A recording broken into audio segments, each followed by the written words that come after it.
Just want to finish on a couple things. 10 years from now, what's Michael Franzese doing? Like, what is it? Are you going to be back in London for another tour? Is your YouTube channel going to hit 10 million subscribers by then? Are you going to have more movies coming out? But what do you think you're doing 10 years from now if everything goes the way you want it to? Well, listen, I've been very, very fortunate, blessed that the brand is, it's becoming bigger. And a lot of people around me now are approaching me with different opportunities. And I'm selective. I love my host here. I love being in London, honestly. And I've recently met with a group of people that Kaz has introduced me to from Sterling Global. They have a big PR company, but they're more than that. I don't know if I should say PR, they're more than that. And I think a relationship we're striking it up, which would bring me here more. Great. They're doing this television series on my life. They now have a stage play based upon my life that they have booked in 23 venues next year. They're actually coming over, meeting here to bring it to the United Kingdom also. It's a whole different thing. It's a musical kind of stage play based upon me and my wife. So we got a lot of things going on. Of course, I got the book. I'm looking to, be honest with you, spend more time at home with my family, my wife, get to travel. I'm 70. You're going to be 51. I'm going to be 71 at the end of this month. I couldn't believe you were that Yeah, old. so I feel great. Don't get me wrong. We have good genes. My dad died at 103, so we got good DNA. Hopefully that works for me. But, my legacy is this. What do you want to be known as? I want to be known as a good family man. I've screwed up at times, but I want to be known as a good family man. And I want people to say it was a benefit meeting him. He had a positive impact on my life. He was a good guy. Anything more than that, what else can you ask for, Brian, really? When you're gone, and hopefully we move on to paradise, but you want people to have a good impression of you when you're gone. Yeah. That's it. Yeah. I always finish with a few final questions, Michael. I'll ask you right now. If you could pick up a phone and call up the 20-year-old Michael Franzese and give that young man a little bit of advice. I guess maybe you were kind of doing the pre-med thing here. Maybe you haven't gotten into the life. But if you had to give him some advice, or maybe the 25-year-old, what would you tell him? Would he listen, first of all, and what would you tell him? I don't know if he would listen. I would tell him 100% stay off the street. Don't get involved in that life. Do the right thing in your life. Better to give than receive. I would absolutely tell him that. The benefits, the feeling are so much better. Be a giver in your life. I've noticed people that are takers, they're never happy. Never happy. Selfishness is a very bad trait, Brian. Even if it's not meant to, if you're just a selfish person, it's a bad trait. Because then it's always you first, everybody else second. Life doesn't work well that way. So be a good giver of people. Do the right thing. And treat people the right way. That's the best advice you can give, because it comes back to you. It really does. Yeah. Second part of that question, best advice you ever received. If there's one statement, it could have come from your dad, maybe someone else in the mafia, maybe from the Lord, I don't know. But is there one piece that just resonates your mind as the best advice you've received? The best advice I've ever received was really from Proverbs. Proverbs chapter 3, verses 5 and 6. Trust in the Lord with all your heart. Lean not on your own understanding, because I've learned in life we don't have all the answers. In all your ways acknowledge him, and he will make your path straight. When I finally heeded that advice, my life took a different direction. When it really meant something to me. I'm not all about that. I don't have all the answers. If God really created this universe, we have to trust him, and he'll make your path straight. And give him the credit that he deserves. Honor him the right way.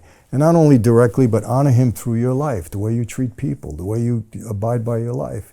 And he'll make your path straight. And if your paths are straight, you're going the right way. Right. That was the best advice I ever received, and that was from the Lord. That's good advice. And part of that is saying, by definition, you don't know where to go always. With your limited means and understanding, you think you know what to do, but you'll never really know. You have to trust and realize that you're seeing everything through your lens and your short-term needs and your ego. And so you're letting it over and saying, okay, follow this path. Absolutely, because Brian, in that jail cell, I had no answers. I said, I'm done, I'm finished, I'm history, it's over. But I didn't realize God was putting this plan in place for me. It's his plan in our life. We all have a talent or a purpose. And you know what I tell people? You don't have to have a mob story. You don't have to be the President of the United States. Your purpose in life could be to bring one person into the kingdom. And if that's your purpose and you fulfill it, you're on equal ground with everybody. That's the wonderful thing about, about this life. You don't have to be the biggest guy in the world. Yeah, I used to teach a broadcasting course to people, and get very hard to get them uncomfortable in putting that first video out and that first piece of audio. And I used to say, there's somebody right now in Kansas City, Missouri, with all the drapes down, that's literally days away in a dark, dark place. And what if your video gave them a little bit of hope for the day? That's right. And the reason you're stopping that from doing that is because you're worried about what other people think of you, and you're worried about people going to say. Well, what if that one thing could just put a light on someone somewhere in the world and just give them a little bit more? Yeah. And they'd be like, oh, I never thought of it that way. And it's just like, okay, just try to share that one thing. Try to share that one thing. And that will get you where you need to go. And with these amazing technology networks, it's actually possible these days. Like you said, absolutely. Just be you, express what you can, add your vision to the world, and literally watch it help people change their lives. That's right. And don't let your own egoic thing stop you. Because you let it fly. Look, you don't know who you're reaching out to. You don't know. Different people. Look, so many times a person will come into a church or a venue that I'm in, not always a church, corporate thing, wherever I am. Michael, I didn't even know you were going to be here today. But God, I needed to hear that. I needed that. I'm struggling. I'm having a rough time. I really needed to hear that. They didn't even know where they were going. Yeah.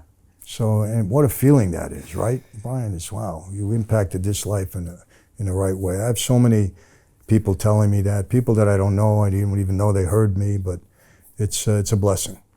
Last part of that question, to that 20-year-old that's out there listening to us or watching us anywhere in the world right now, who's struggling, struggling with issues, struggling with substances, struggling with mindset, struggling with trying to understand what the right thing to do is with the world, being tempted by that life, being tempted by those easy wins on the street. Advice to them, like if they're listening, they're obviously thinking, okay, maybe I better change my game. Maybe I better entertain a new idea. What do you tell them? Well, listen, I speak to these young gangbangers all the time, and I tell them straight out, I say, I don't know who else is going to be honest with you, but I'm telling you, you stay on the street, you continue in crime, it's a dead-end street. You're going to end up in a bad place, whether it be a grave or a jail, and it's going to continue throughout your life. And it's fascinating, not fascinating, it's terrible actually. Meet guys in their 50s and 60s, spent 17, 18, 21 years in jail, no family at home. They'll come to me, Michael, well, look what I did to my life. Because when you're young, you feel, but all of a sudden, 10 years, 20, 30, 40, all of a sudden you're 50, 60 years old. So what did I do with my life? And it's so hard that they destroyed their whole lives. One sometimes bad mistake you make could make the difference. One decision that you make that's the wrong way could lead to disaster for the rest of your life. That's why you got to be so careful. So I tell these young ones, stay on the right track. Be a leader, not a follower. Don't mean you have to lead people. You got to lead yourself in the right direction. Play it straight. It's the only way. Because, Brian, this life is tough enough when everything is good. Everything is great. It's going on. Boom, cancer. Boom, accident. The roof falls in. Tornadoes, your house goes. And you're doing the right thing, right? Everything is good. This is life. When you make bad decisions and you do wrong things and you put more baggage on your shoulders to carry around for the rest, you're killing yourself. So you got to tell them, this is a tough life to navigate, even when you're doing the right thing. So make it easier by doing the right thing. And don't let anybody tell you any different.